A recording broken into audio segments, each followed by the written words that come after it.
Cristiano Ronaldo শুধুমাত্র একটি match খেলার জন্য যে পরিমাণ অর্থ পান সেই টাকা দিয়ে অনেক মানুষ সারা জীবন আরাম করে কাটিয়ে দিতে পারে। সাম্প্রতিক সময় তার আয় এমন পর্যায়ে পৌঁছেছে যে দিনে তিনি কয়েক লাখ ডলারেরও বেশি আয় করেন। ক্রিস্টিয়ানো রোনালদোর ইনস্টাগ্রাম ফলোয়ার সংখ্যা 600 মিলিয়নেরও বেশি। বিভিন্ন গবেষণা প্রতিষ্ঠানের তথ্য অনুযায়ী তার একটি ইনস্টাগ্রাম পোস্ট থেকেই অর্ধ কোটি টাকারও বেশি আয় হয়ে থাকে। তিনি যেভাবে জীবনযাপন করেন অনেক দেশের প্রেসিডেন্টরাও সেভাবে জীবনযাপন করতে পারেন না। সবথেকে অবাক করার বিষয় হলো এত টাকা আয় করার পর তিনি কিভাবে সেই অর্থ খরচ করেন।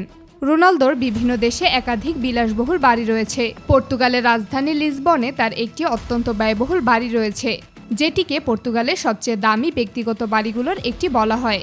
এই বাড়ির ভেতরে রয়েছে ব্যক্তিগত জিম, বড় সুইমিং পুল, আধুনিক নিরাপত্তা ব্যবস্থা, বিশাল গ্যারেজ এবং এমন সব সুযোগ সুবিধা যা সাধারণ মানুষ কল্পনাও করতে পারে না। বিভিন্ন প্রতিবেদনে বলা হয়েছে এই একটা বাড়ির দাম প্রায় 400 কোটি টাকারও বেশি। রোনালদো যেখানে যান সেখানে প্রশিক্ষিত নিরাপত্তা কর্মীরা তার সঙ্গে থাকেন। তার পরিবার, সন্তান এবং ব্যক্তিগত সম্পদের নিরাপত্তার জন্য বিশাল প্রশিক্ষিত টিম রয়েছে। শুধুমাত্র তার এই নিরাপত্তা টিমের পেছনেই ব্যয় হয় প্রতি মাসে প্রায় কয়েক কোটি টাকারও বেশি। রোনালদোর কাছে একটি বিলাসবহুল প্রাইভেট জেট রয়েছে। এটা একটা অত্যাধুনিক গালফস্ট্রিম G650 ব্যক্তিগত জেট। বিভিন্ন প্রতিবেদনে এই বিমানের মূল্য প্রায় 70 থেকে 75 মিলিয়ন ডলারের মধ্যে বলা হয়েছে।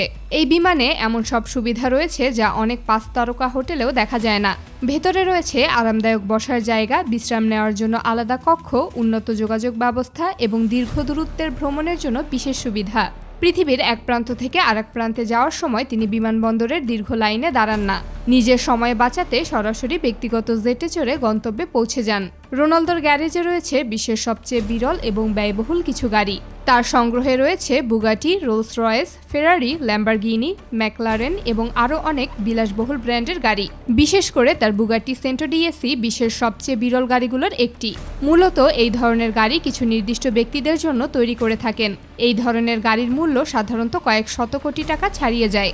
রোনালদো প্রায় এমন সব বিলাসবহুল ঘড়ি পরেন যেগুলোর দাম শুনলেই অনেকে অবাক হয়ে যান। তার কাছে এমন কিছু ঘড়ি রয়েছে যে একটা ঘড়ির দামে 3টা প্লেন কিনে ফেলা সম্ভব। তার সংগ্রহে থাকা কিছু ঘড়ির দাম কয়েক লাখ ডলার থেকে শুরু করে 100 মিলিয়ন ডলারেরও বেশি বলে বিভিন্ন প্রতিবেদনে উল্লেখ করা হয়েছে।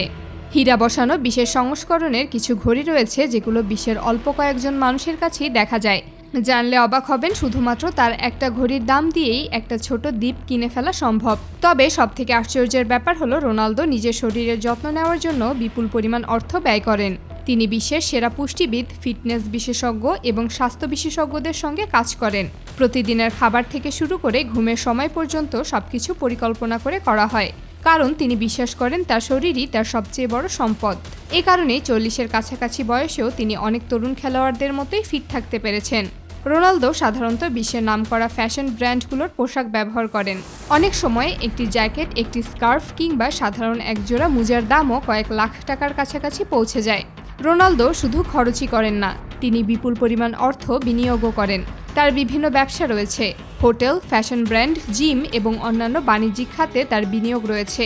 এছাড়া বড় বড় স্পন্সরশিপ চুক্তি থেকেও তিনি নিয়মিত আয় করেন। ফলে তিনি যখন ঘুমিয়ে থাকেন তখনও তার বিভিন্ন ব্যবসা ও বিনিয়োগ থেকে অর্থ আসতে থাকে।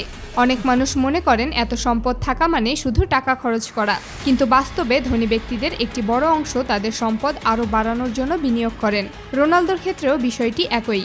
মূলত ক্রিস্টিয়ানো রোনালদো নিজেই জানেন না তার কাছে কত টাকা রয়েছে, কারণ এই ধরনের ব্যক্তিদের অর্থ প্রতি ঘন্টায় ঘন্টায় পরিবর্তিত হয়। সবকিছু মিলিয়ে ক্রিস্টিয়ানো রোনালদোর জীবনযাত্রা এমন এক পর্যায়ে পৌঁছেছে যা পৃথিবীর অধিকাংশ মানুষের কল্পনারও বাইরে। ব্যক্তিগত জেট, বিরল গাড়ির সংগ্রহ, বিলাসবহুল বাড়ি, দামি ঘড়ি, বিশ্বমানের নিরাপত্তা ব্যবস্থা এবং শত শত মিলিয়ন ডলারের ব্যবসায়িক সাম্রাজ্য, সব মিলিয়ে তিনি শুধু একজন ফুটবলার নন। আর এ কারণেই আজও বিশ্বের কোটি কোটি মানুষ শুধু তার খেলা নয়, তার জীবনযাত্রা সম্পর্কেও জানতে আগ্রহী থাকে। কারণ রোনালদোর গল্প শুধু ফুটবলের গল্প নয়, এটি এমন একজন মানুষের গল্প যিনি মাঠের সাফল্যকে ব্যবহার করে বিশ্বের অন্যতম বড় ব্যক্তিগত ব্র্যান্ডে পরিণত হয়েছেন।